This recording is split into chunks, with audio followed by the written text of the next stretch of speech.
Hello, good evening. Another Saturday. Now, today we're going to have a broad discussion on Tantra because I think there's a lot of people who don't understand what Tantra is all about. To start with, a few days ago, I had an Indian that wrote me an email wanting healing. And then I replied him, and then he wanted to try it out first. I like that. They used to go into supermarkets and expect the same thing with the teacher. I'm sure they wouldn't do that when it comes to, say, what is this? The Hollywood-style gurus, big names who dress up just to look good and they present. I don't do any of those things. If you watch my photo pictures or my videos, you'll find that I sit on the ground. I'm with the people. Because when you choose to learn Tantra, you have to learn from someone who can relate to you. Because Tantra is about a personal relationship between you and whoever you are learning from. It's a relationship. It's not a thing which is basically only, I go to school and I learn. That is the whole theory of learning has been wrong. Schools have changed from the beginning. In the beginning, the teachers were known as gurus. A guru is a teacher. And when we go to a teacher, we bring presents to the teacher. We prostrate at the feet of the teacher. Now, because for us, guru is like God. He's not God, but like he's the bridge between us and God. So if without the guru, to know God is very difficult. So we respect a guru in the school, in the spiritual community, you go to an ashram, whatever. You need that relationship, but the relationship starts with you. What respect do you have for your teacher? A lot of people expect you to be an actor. We, as gurus, we still do all the normal things that you do. We're not flying and, we don't have two horns and we're not floating. We're as mad as you are. So you have to accept the madness and find your answer within that madness. That is why a lot of times in a lot of countries I'm known as the love and kick master. When I kick you, I don't kick you without that love as well to nurture you. Because sometimes you need some discipline. What I do is basically very mild from a real teacher. I'm not talking about those who say, oh, everything is okay, you'll be enlightened, don't worry, just be around. You will be a follower and you'll end up following all your life. Tell me how many people have become Buddha, or how many people have become Yogananda. You go to the Yogananda ashram, there's a lot of people who are there, who have been there for a long time. And you find that they're beautiful people. But being enlightened is another thing. Speaking to God is another thing. Awakening the God within you is another thing, another process entirely. Because it's not a difficult process. Basically, it comes to one simple word, Vak, B-A-K, which is word. How do you use your word is the most important thing that would determine whether you're going to be spiritual or not. Just doing yoga and reading books and going to satsangs and lectures and doing, going to bhajans don't make you a great master, a great spiritual person. What makes you great is what is your commitment to that journey. How simple you do. I mean, live your normal life, but be conscious of your normal life. Be conscious when you are with your friends, what you say. The other thing this week, I also noticed, I posted a picture of with Madonna's daughter showing her armpit. Actually, I realized that I don't think she purposely wanted to show her pubic hair. I'm not, sorry, her armpit hair. She generally have the habit of putting her hands on top of her head. And I've seen, because after that I decided to look at different pictures, and I find that she does that most of the time. But there's a lot of comments from people claiming how bad it is. And there are a lot of also comment that, they're happy that she did it. Because everything that a woman does today is basically done by patriarchal system. They have poisoned your brains to tell you what the norm is, like high heel shoes. They're meant for men. Are you meant for horse riding? And today, women use that in spite of the fact that there's so many publications that says it's bad for your spine. Okay, there are sometimes, I mean, it's terrible. We allow the system to disempower women, which means my mother, your mother, the most important thing is every mothers are disempowered by the system which started about 5,000 years maybe ago. When man decided to find God above. Before that, they worshiped fire. Okay? Everything was on in the world. The mother earth, the rivers were mothers. Okay, water is feminine. But what happened is this feminine nature was a bit hard for a lot of them to handle. Not because the water was hurting them. They raped the land in such a way that they couldn't contain her flow anymore. Okay, so she came into the land and destroyed their crops. So a lot of them decided this is too much. And also at that stage, women were powerful, absolutely powerful and free. They didn't like the freedom and the power of women. So what did they do? They managed to reprogram the teachings. So they used the religious teachings to subdue women.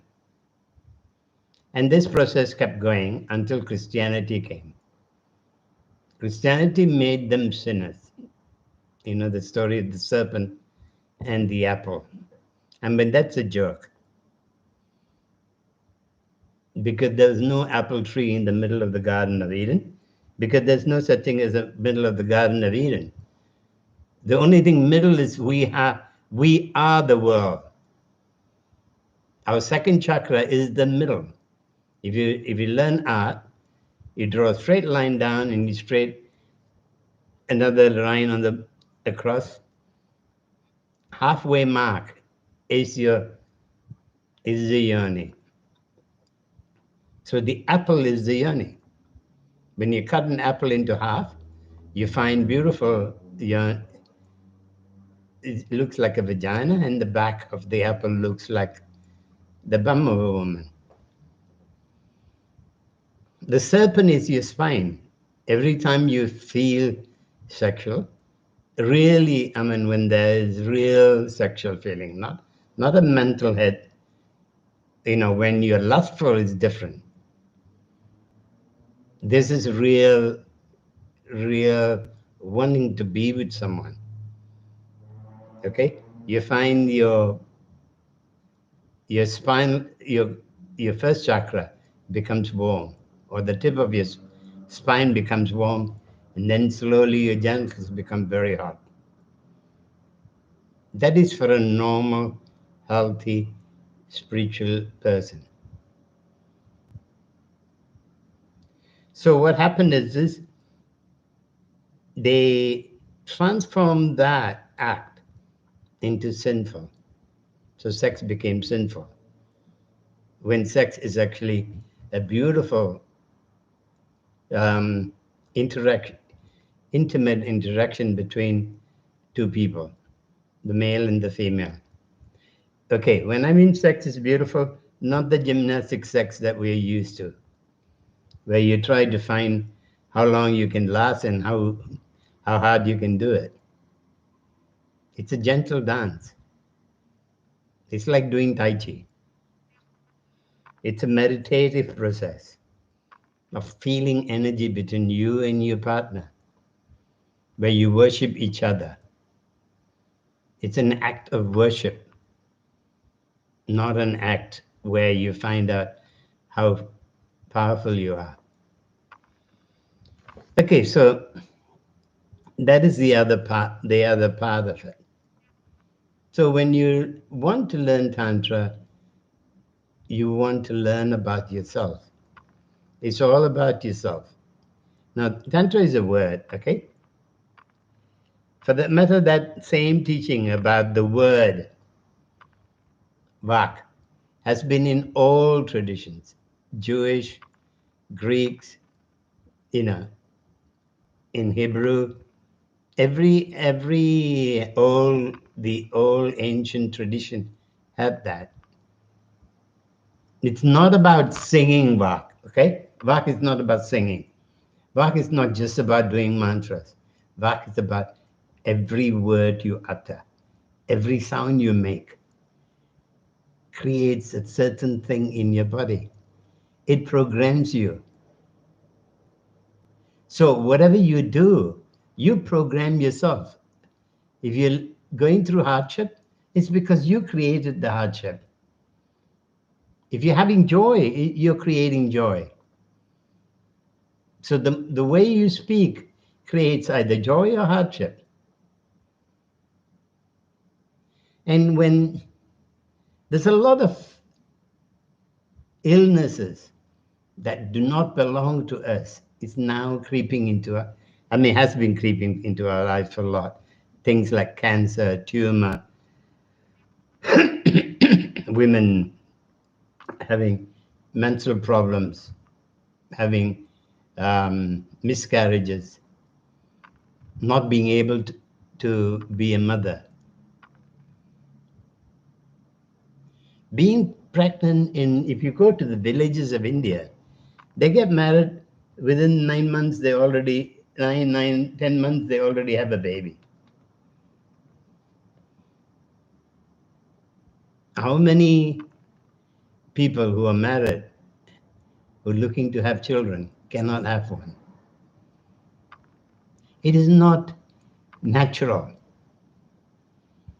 It is not natural because we have altered the rhythm of our lives.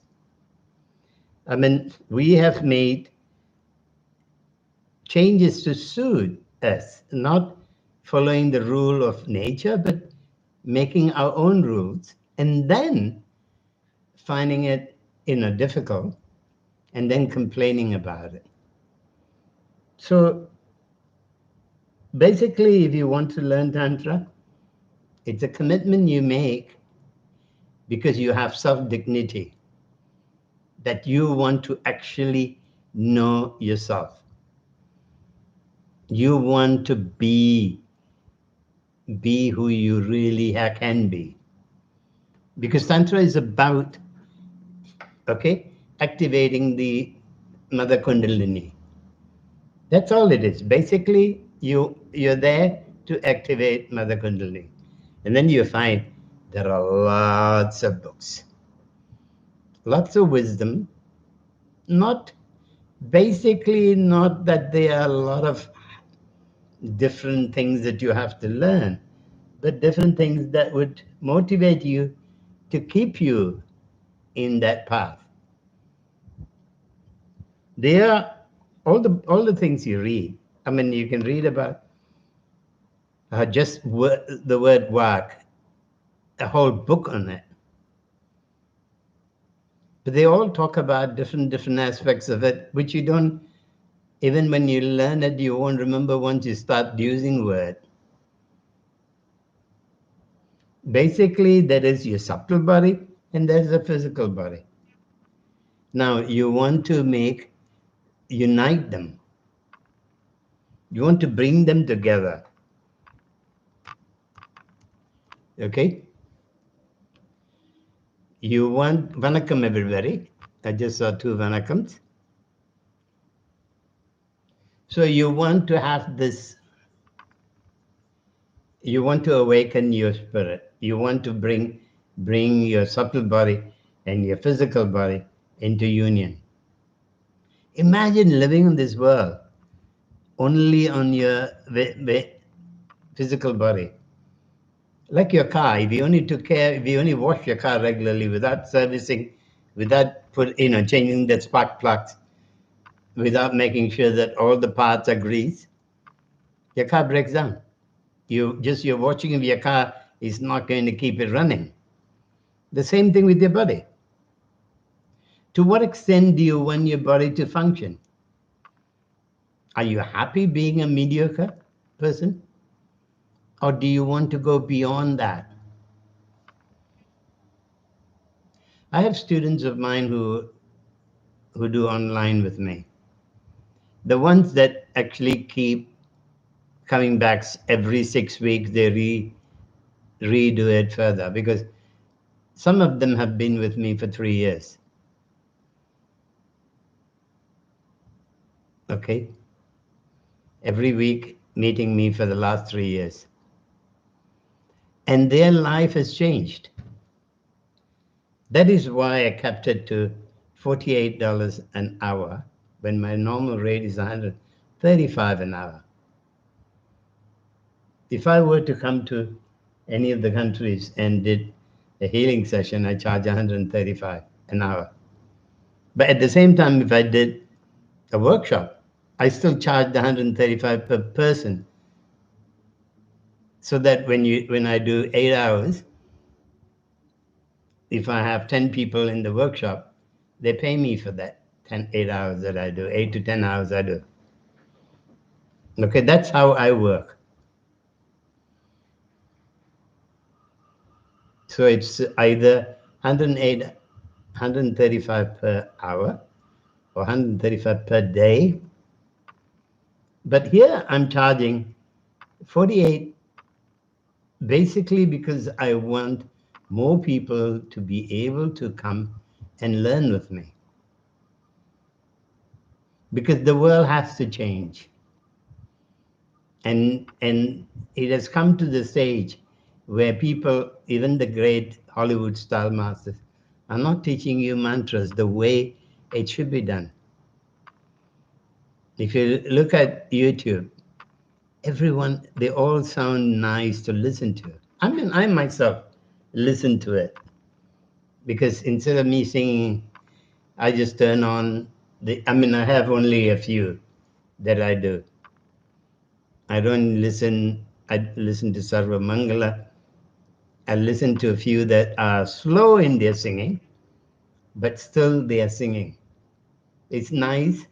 It just enters, my psyche, reprograms my psyche. Not actually, add certain magic into my psyche. With my mantra practice, this is just an additional thing. But it does not change me if I really want change. Because I want the sound to travel into my cells. I want to get rid of, there are factors that you have to realize. First is the words you use. Okay? Second is the words you listen to. When you look at anything you listen is about death. If you listen to news, is about rape, war, death. Okay, you can't also ignore them because you don't know when they come to your doorstep. So you occasionally have to look at them and see. For me, I have to look at news because I need to know how to help my students. Because I got to understand how their emotions are working, because there is one is what you hear, one which that sound that comes creates a environmental mental pollution. So your environment has the pollution. If you live in DC, you have all that real conspiracy thing. And your mind and your behavior, in a small way, has the same tendencies. If you live in New York, it's different. If you live in Madurai city, is different. If you live in a village, it's different. So each area creates a mental. So we can't a mental environment, mental pollution. So we can't run away from it, but we can protect ourselves against it. That is why it's always important to have a sacred space in your home. Well, because when you go and sit there, your whole personality changes within minutes. And you get to a very nice space, and then when then you find you recharge.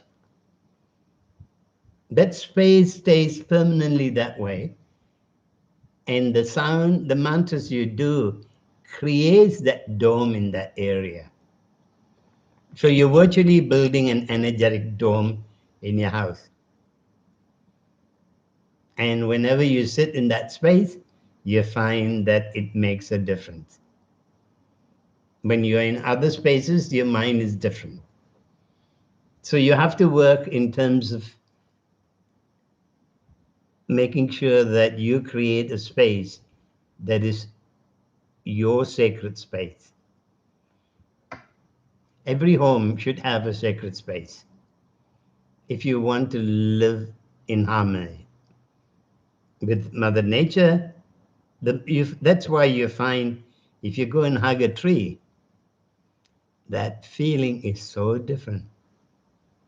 If you go by a river and lie down by the river and you put your head against a rock that the water is hitting, that feeling you experience there is also different.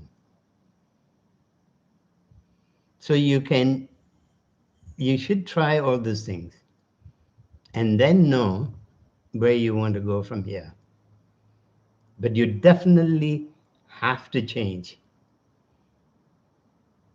If you think the coronavirus has been bad, believe me or not, there's more to come if you don't change. If we don't stop patriarchal system, it's madness. You look at Malaysia, you look at Afghanistan, you look at America, look at the way everybody is trying to make Afghanistan look normal. The only few countries like Australia and some of them have said no to the Taliban.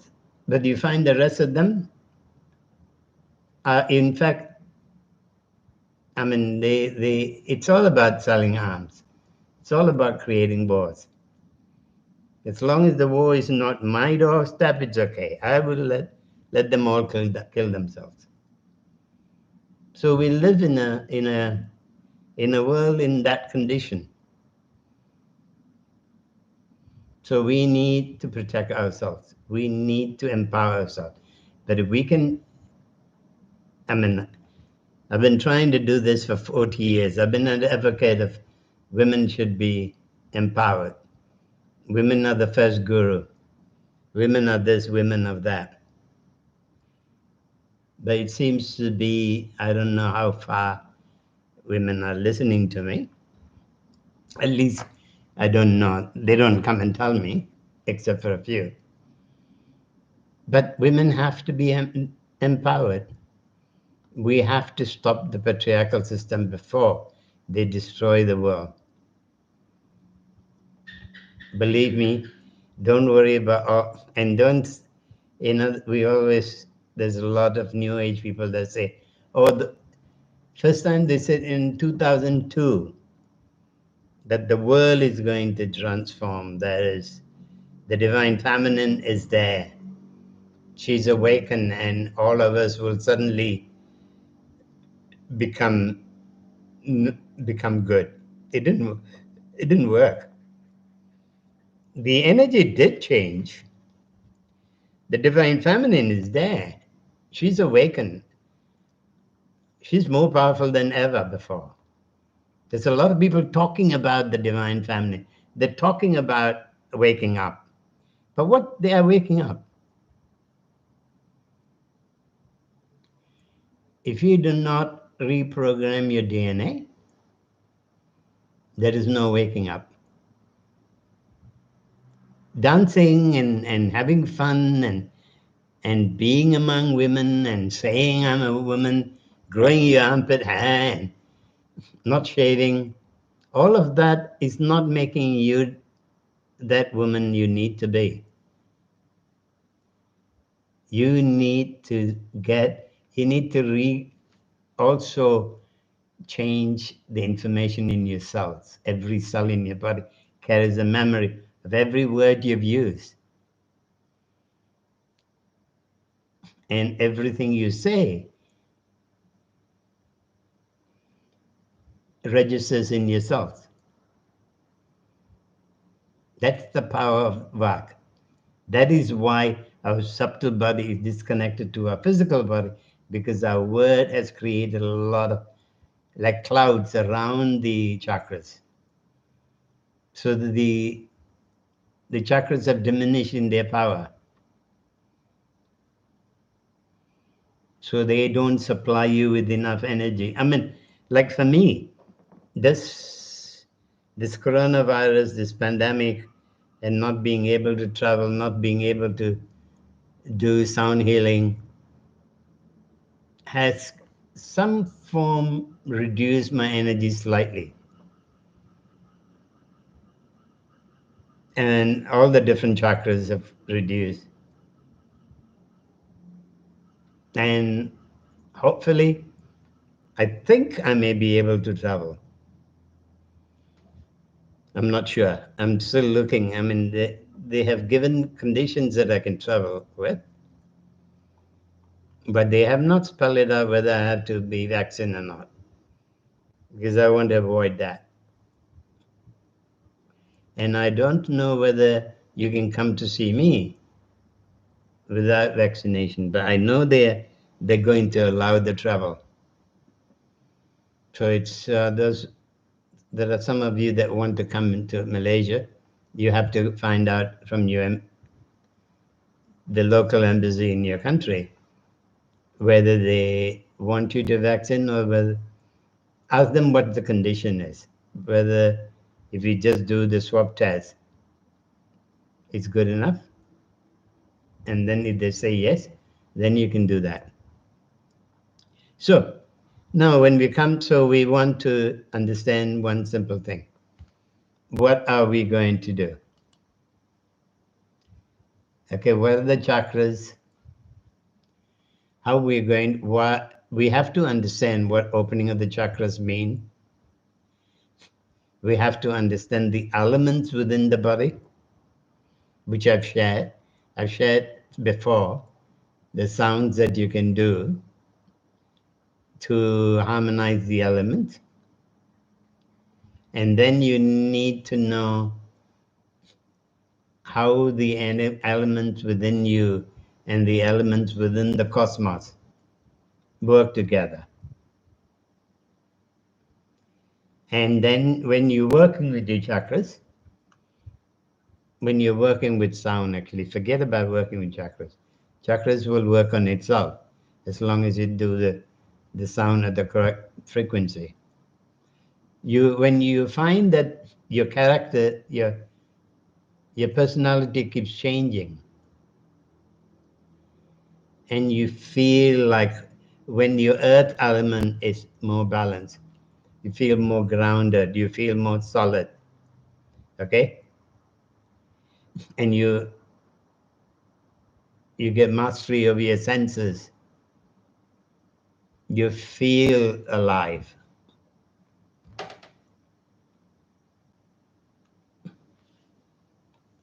And then you find that your reproductive organ also is good.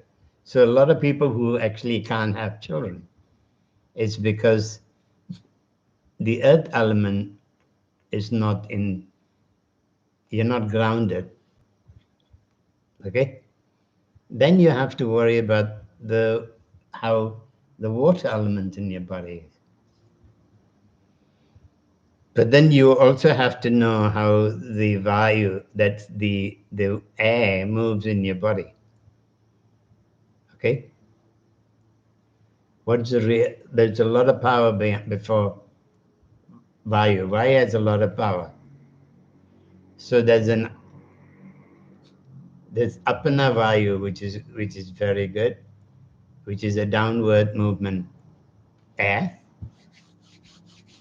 It awakens all your subtle bodies. So when you do sound and breath together, when you go, oh,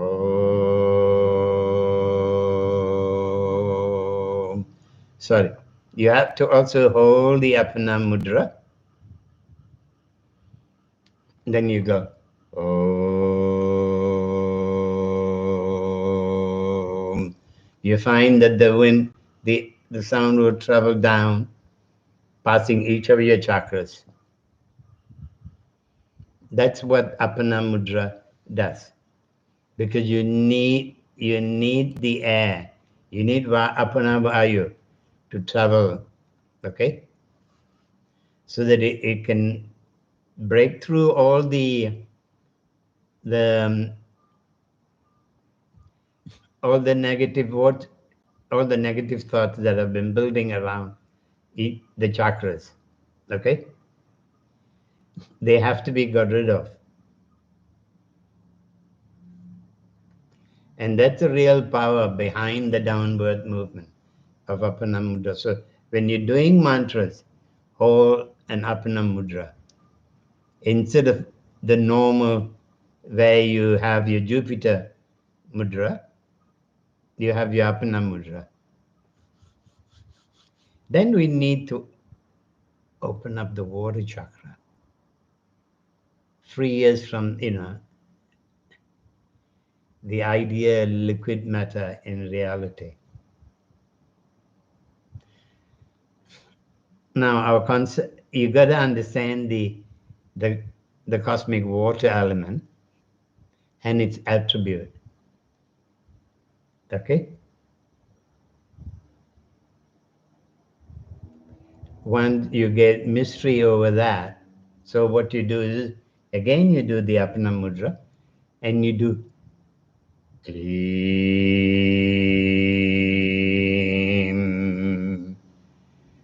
Klim.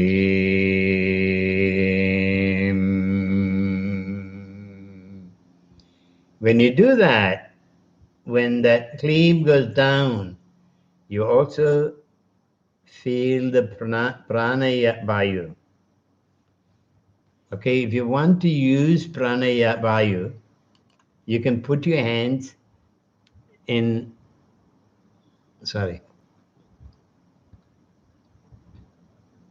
That way? No, that way, yeah. Sorry. I'm a bit sorry for the confusion. And you do the mantra, or you still stay with the Apana Mudra. So each step, each thing that you want to do, you have to focus on. So basically, it's very simple. So you can move the energy of your body until every element in your body is awakened, and the sound travels into the depth of your being. Believe me, when you do it daily, you find that eventually you look at the mirror, take a photograph of yourself before you start this whole process, and then look at your mirror every day and take a picture of yourself, take a selfie, and keep looking at each and pin them up, keep them in a sequence. And you look at how your face changes, how your smile changes, how your joy in life changes. Because it's so subtle, you may not even realize. So the only way you can realize it is by, okay, those who do 2 hours of sadhana every day, they feel it. They look at themselves. They know it's changing. Even the way your body structure is changes. You find that your left and right are more balanced. Everything changes in your body just with sound. It's not, so you need to read about these things to convince your brains and encourage you to do the sadhana. But to do the sadhana, you don't have to. And those who choose to teach, okay, those who want to work with women or teach mantras to people or whatever you want to do, you find that you don't need to learn how to do that. The Divine Mother brings through you, comes through you. Because Vak is Divine Mother. Vak is Saraswati. Okay? That is why, like, when we do Om, when I teach people how to balance their body, balance your left, your right, open up your channels. The first is Om, and then is Aim. Aim gives power to Om, because Aim is the power of sound. She's the Saraswati is the, or Matanji for me, is the power of sound. She determines everything that. So when you go, I'm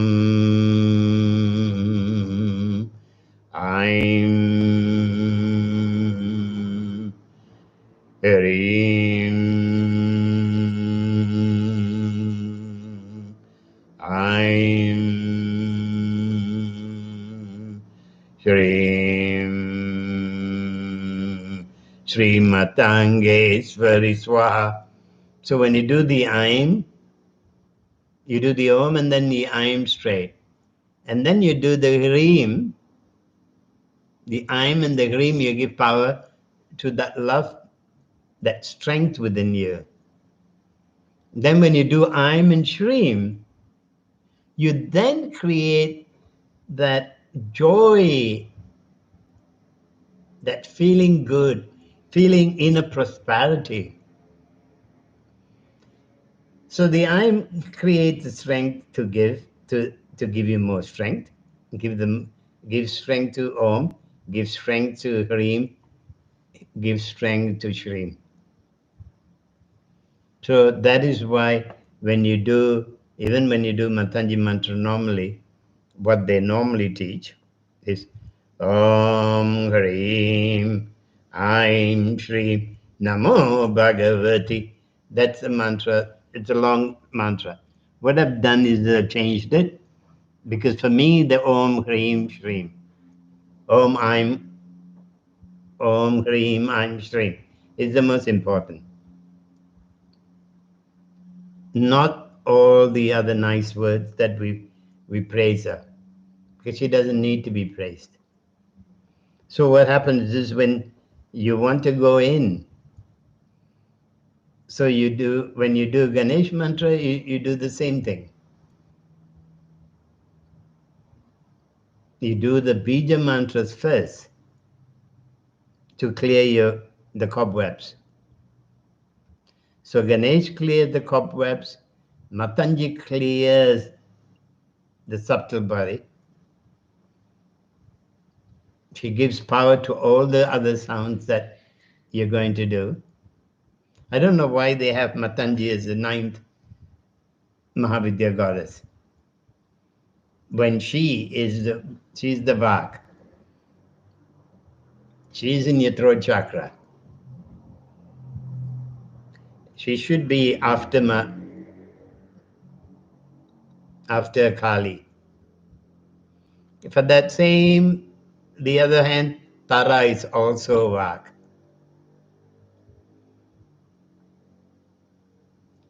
So I don't do Tara, I do Matanji and Kamlamika and Kali together, the three of them.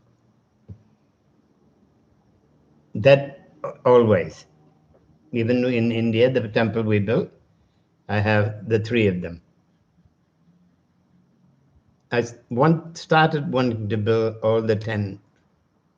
Then I stopped at the 3 for various factors. One of the factors is I couldn't get someone to do the statues who don't drink.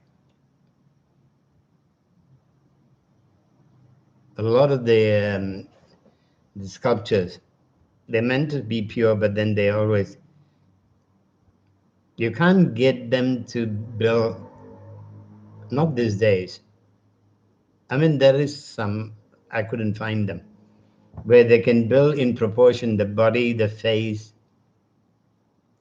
everything in real life.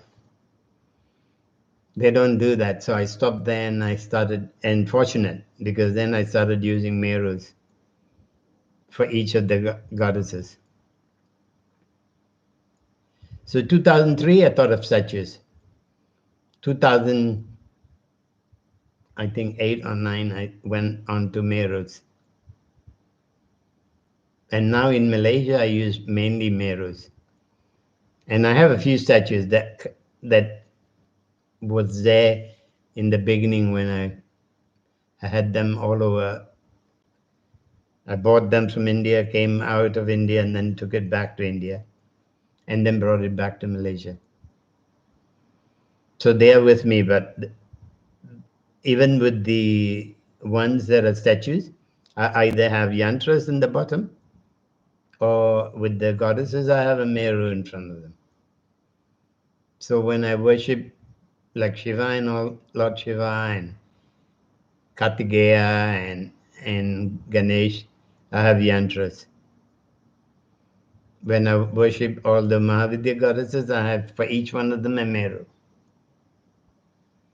so that their character would be in each meru. Each of them, each of the character would be in one meru.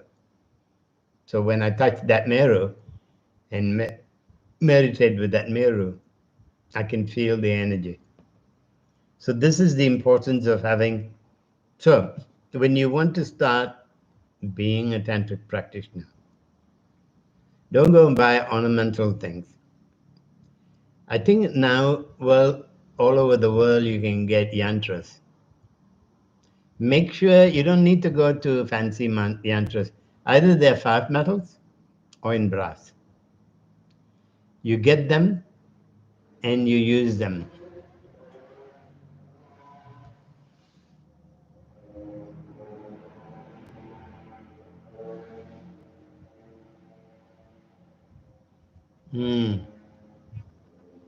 What are the Mahavidya?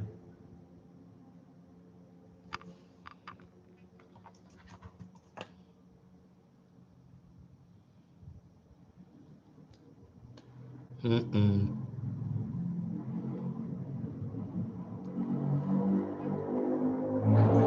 Sorry, I have to get up and see this. What are the Mahavidyam? Not Mira, Meru. Meru is a 3D version of a Sri Chakra.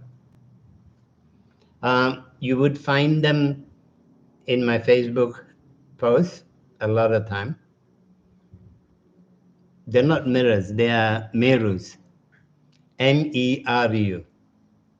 If you type it, you'll find on Google what it looks like. The Merus are the 3D version, but they also represent all the chakras. It's a dance between the male and female. You find the female and male chakras triangles there, and when they unite, they form the chakras. So when you work with the Merus, you're working with the chakras. It's very powerful. So remember that you need to be good in doing, you need to train your voice. You need to focus on how you use your voice. Before we go, let's do 2 mantras or 3 mantras.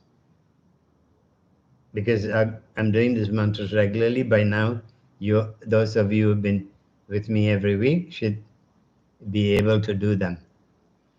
Om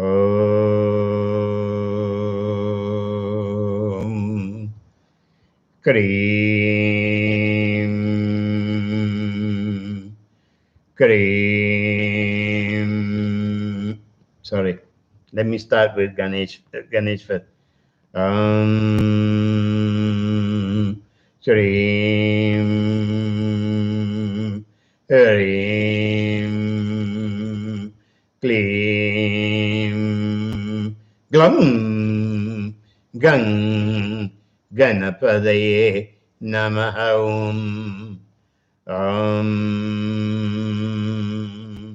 Shrim Hrim Klim Glum Gang Ganapadaye Namaha Om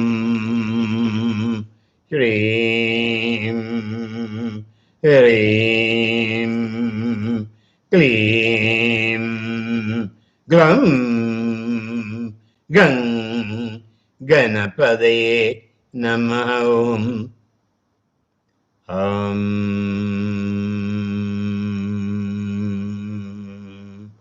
Krim Krim Krim Hrim Hrim Hum Dakshani Kalike Krim Krim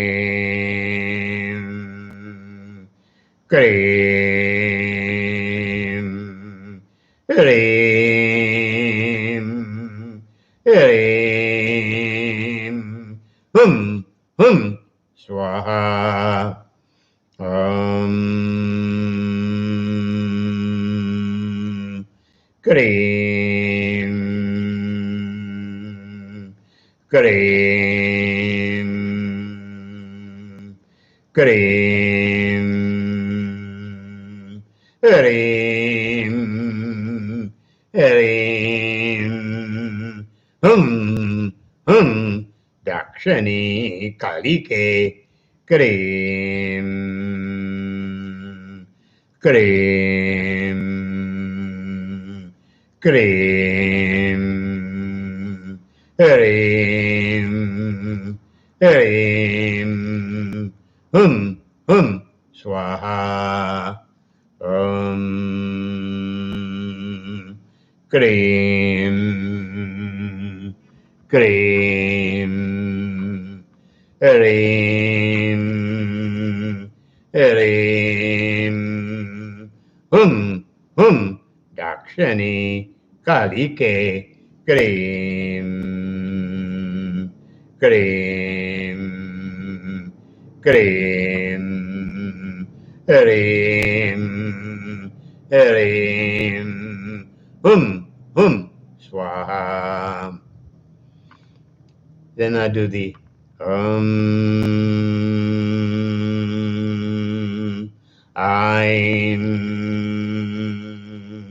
Harim, I'm Shrim, Sri Matangeshwari Swaha. I'm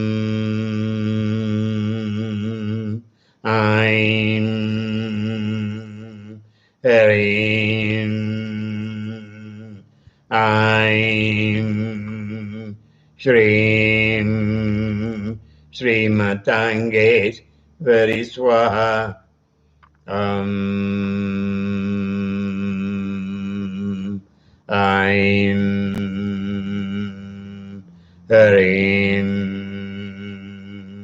I'm Shrim, Sri Matangeshwari Swaha. Now, the Meru cannot be hung on the wall. It's a 3D, it's a solid, heavy.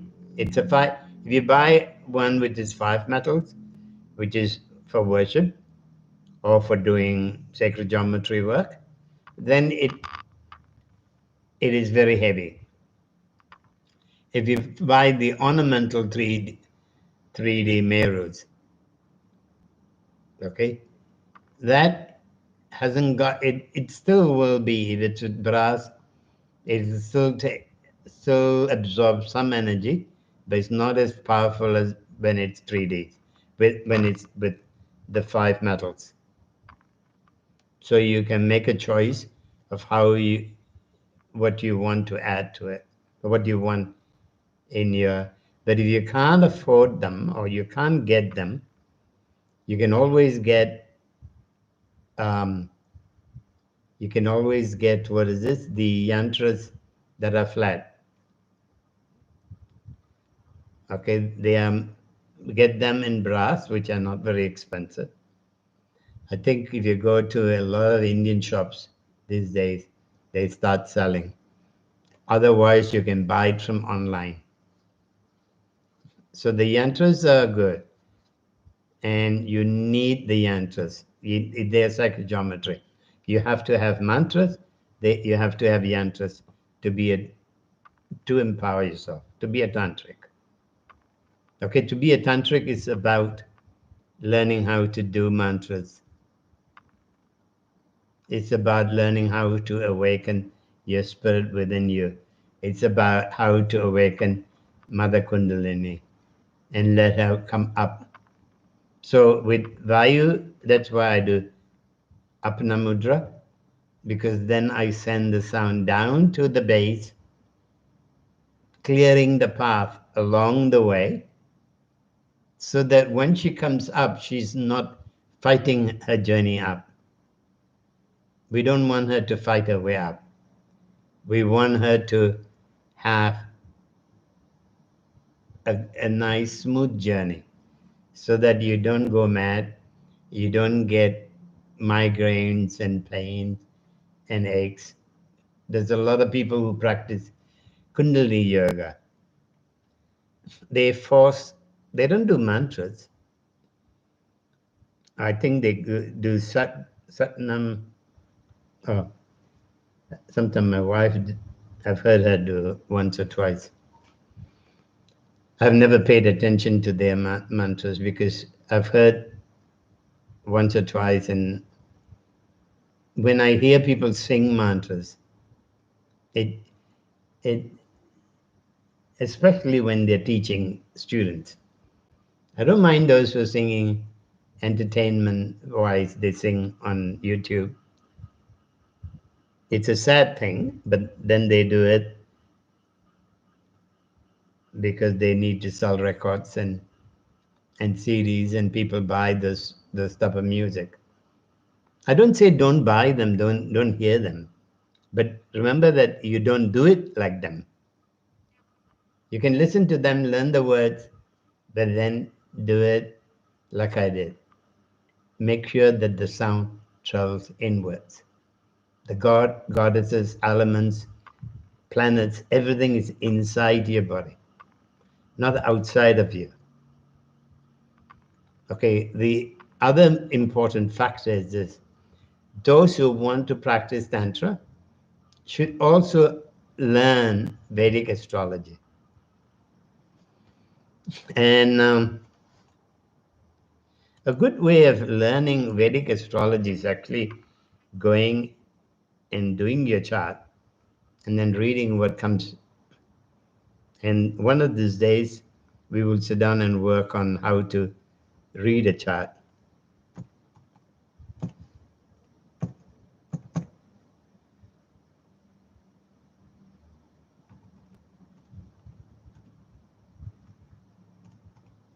Now, this website gives you free access to do your chart. So it's very simple. All you have to do is enter your date of birth, your name, your date of birth, time of birth, and then a lot of times your city might be in the database. If it's not, you go to extra.com.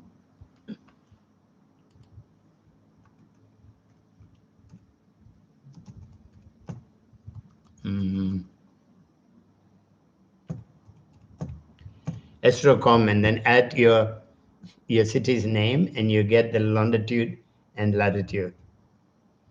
And from the longitude and latitude, you got to enter as well, if it's not already in their database, an AstroSage database. That will give you your nakshatra, N-A-K.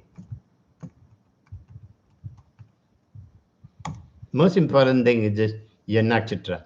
And then you work out, you read that, will give you a rough idea of who you are, or what your destiny, what your journey is all about.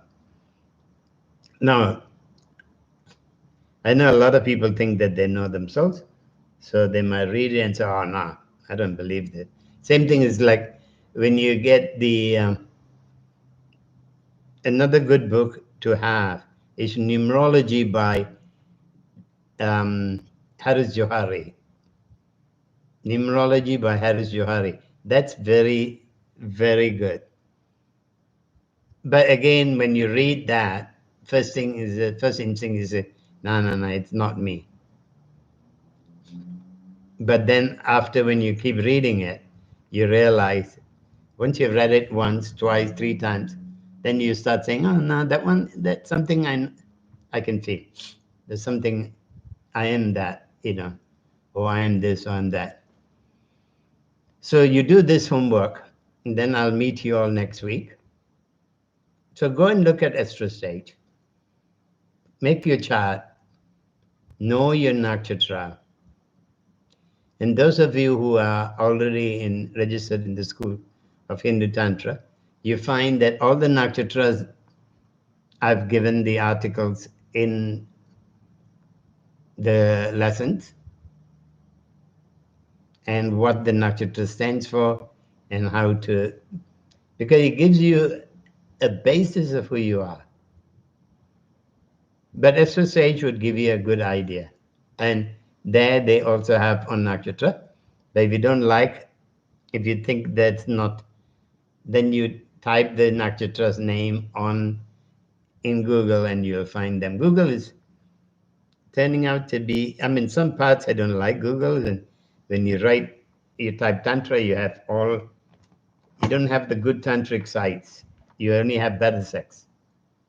And same thing with yoni healing. Now I'm missing. In the beginning, about, I think I started doing websites 20 years ago. When I did that, mine was the only one. there. Today there are hundreds, thousands of them. Thousands of them. And nobody is teaching about doing mantras, about worshipping the yoni. I mean, they talk about worshipping the yoni, but then they don't talk about the mantras and how to do the mantras. They still talk about massaging the yoni and things like that. So, and yoni massage doesn't, because the yoni of a woman is not just a vagina.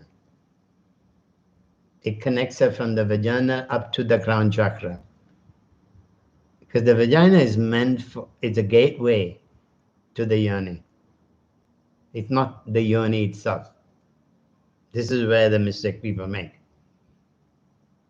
The whole reproductive organ is the yoni. But then it's connected right up to the crown chakra.